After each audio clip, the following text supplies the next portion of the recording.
नमस्कार। भारत एक्सप्रेस के digital platform पर आपके साथ मैं हूं प्रीति पांडे। कल रात 8 बजे प्रधानमंत्री नरेंद्र मोदी ने समूचे देश को, बल्कि मैं कहूं समूचे विश्व को एक बार फिर दो टूक ये बता दिया कि आतंकवाद पर अब भारत का स्टैंड हल्का नहीं पड़ेगा। ऑपरेशन सिंदूर को पॉज जरूर किया गया है, लेकिन खत्म नहीं किया गया है और भारत की अब आतंक को लेकर के एक नई परिभाषा ऑपरेशन सिंदूर के रूप में ही आगे भी देखने को मिलेगी। यहां पर विपक्षी खेमे की तरफ से लगातार सीज फायर की खबरों के बाद से सवाल पूछे जा रहे थे कि क्या भारत अमेरिका के दबाव में सीज फायर के लिए राजी हुआ है? क्या डोनाल्ड ट्रंप ने हमें व्यापार की वाकई धमकी दी थी जिसके बाद हम सीज फायर के लिए राजी हुए थे? और पाकिस्तान में शहबाज शरीफ और उनकी सेना जो अपने शौर्य का महिमा मंडन कर रहे थे, सच क्या है? प्रधानमंत्री नरेंद्र मोदी जब समूचे देश के समक्ष हाजिर हुए, मुखातिब हुए, तो उन्होंने हर एक सच पर तस्वीर स्पष्ट कर दी। सीज फायर क्यों हुआ जब उन्होंने ये बताया, तो मुझे यकीन है शहबाज शरीफ की आंखें शर्म से गड़ गई होंगी, क्योंकि पहले तो पहलगाम में हुई बर्बर घटना को लेकर जहां पाकिस्तान को आतंकियों के विरुद्ध कार्रवाई करनी चाहिए थी, पाकिस्तान ने कार्रवाई नहीं की। उल्टा किया क्या? पहले सीज फायर वायलेशन और फिर भारत पर ही हमला बोल दिया। प्रधानमंत्री नरेंद्र मोदी ने यहां पर स्पेसिफिकली मेंशन किया कि आप आतंकियों के विरुद्ध कार्रवाई नहीं करते हैं और उल्टे भारत पर हमला बोलते हैं, तो हम क्या खामोश रहते? वक्त था पाकिस्तान को यह समझाने का, बताने का कि ये बदला हुआ भारत है और ये घर में घुसकर मारता है।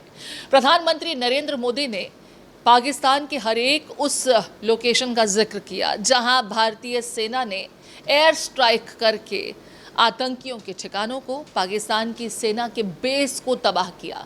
हमने उसे घुटने पर जिस तरीके से टेकने को मजबूर कर दिया, उसके बाद पाकिस्तान में हाहाकार मच रहा था, त्राहिमाम मच रहा था और पाकिस्तान बार बार गिड़गिड़ाने लगा कि भाई हम सीज फायर चाहते हैं। भारत सीज फायर के लिए न तो आतुर था और न भारत की तरफ से कोई एफर्ट्स किए जा रहे थे। कभी उनके एनएस से हमारे एनएस से बात करने के लिए परेशान थे, व्याकुल थे। कई मंच पर, कई दरवाज़ों को खटखटा कर बातचीत करने की कोशिश उनकी तरफ से हुई, जिसे हमने स्वीकार नहीं किया। लेकिन जब पाकिस्तान की तरफ से खुद कहा गया कि सीज फायर हम करना चाहते हैं, तब भारत सीज फायर के लिए तैयार हुआ, क्योंकि युद्ध किसी समस्या का समाधान नहीं होता है। लेकिन ये भी प्रधानमंत्री नरेंद्र मोदी ने स्पष्टता के साथ कहा कि टेरर और ट्रेड एक साथ नहीं मुमकिन है, टेरर और टॉक भी एक साथ मुमकिन नहीं है और पानी के साथ खून का बहना मुमकिन नहीं है। ये भारत इन स्थितियों में पाकिस्तान के साथ किसी तरह का संबंध, खास करके मैं अगर डिप्लोमेटिक रिलेशंस की बात करूं, तो वो कायम रखने में रत्ती भर भी इंटरेस्टेड नहीं है। यहाँ पर प्रधानमंत्री नरेंद्र मोदी का 22 मिनट का संबोधन रहा और गौर करने वाली बात यह है कि डोनाल्ड ट्रंप जो पीएम के संबोधन से 50 मिनट पहले आते हैं और एक बार खुद को फिर से सेल्फ क्रेडिट देते नजर आए कि उन्होंने भाई परमाणु युद्ध होने से बचा लिया, विश्व को बचा लिया। भारत पाक जो दोनों ही परमाणु ताकतें हैं, उनकी टकराहट के बीच परमाणु खतरे से इंसानियत को बचाने का काम उन्होंने किया है। वो सेल्फ क्रेडिट लेते रहे, खुद को श्रेय देते रहे। लेकिन देखिए, ये बदला हुआ भारत किसी भी बड़ी ताकत के आगे न तो कमज़ोर पड़ता है और ना ही ऐसे कोई संकेत देता है कि कोई खुशफहमी में रहे।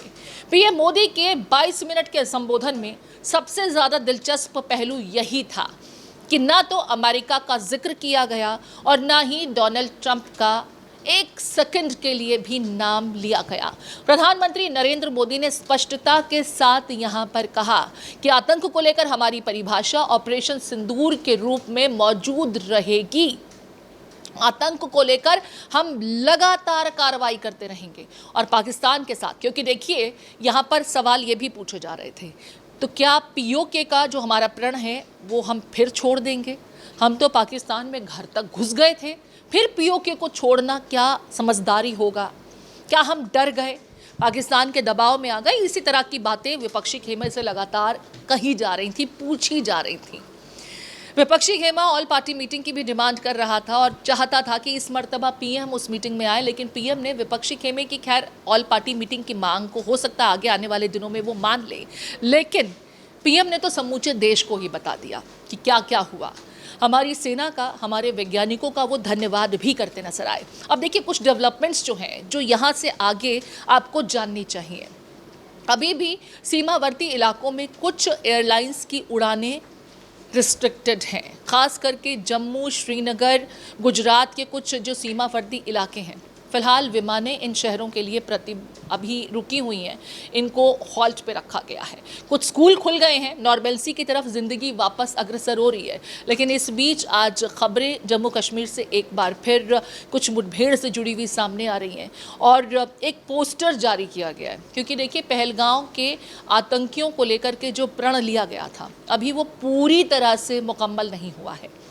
3 आतंकियों के जो पाकिस्तान के बताए जा रहे हैं उनकी तस्वीरों के साथ पोस्टर को साउथ कश्मीर इलाके में चस्पा किया गया है और हर एक नागरिक से अपील की गई है कि अगर किसी ने इन लोगों को स्पॉट किया है तो उनके बाबत जानकारी साझा की जाए। जानकारी देने वाले को 20 लाख रुपए का इनाम दिया जाएगा। लगातार पाकिस्तान की तरफ से इस बीच प्रोपेगेंडा फैलाया जा रहा है। पाकिस्तान की तरफ भी जैसे भारत में तिरंगा यात्रा निकल रही है, शहबाज शरीफ जैसा कि हमने कहा महिमा मंडन कर रहे हैं, लेकिन करते रहिए। आपके एयरबेस हम तबाह कर चुके हैं, आपके मिलिट्री इंस्टीट्यूशंस को हम इतना नुकसान पहुंचा चुके हैं कि आने वाले कुछ समय तक तो आप खुद की सुरक्षा करने में भी फ़िलहाल न तो तैयार हैं न मजबूत हैं, आप सक्षम ही नहीं हैं। और यही बदला हुआ भारत है। भारत आतंकवाद को कतई स्वीकार नहीं करने वाला है। इस बीच आज दिल्ली में कांग्रेस की एक महत्वपूर्ण बैठक होने वाली है, जो एक बार फिर से उन्हीं सवालों के साथ मौजूद है कि क्या ये सीज़ फायर अमेरिका के दबाव में हुआ था। हालांकि जैसा हमने कहा पीएम के संबोधन में अमेरिका का जिक्र भी नहीं है और ट्रंप को भी संकेत मिल चुके हैं। और उस ट्रंप पर क्या भरोसा करना जो ये कहते हैं कि भारत और पाकिस्तान का झगड़ा 1000 साल पुराना है, जो हमारे इतिहास से भी वाकिफ़ नहीं है, उनको कितनी संजीदगी से लिया जाए।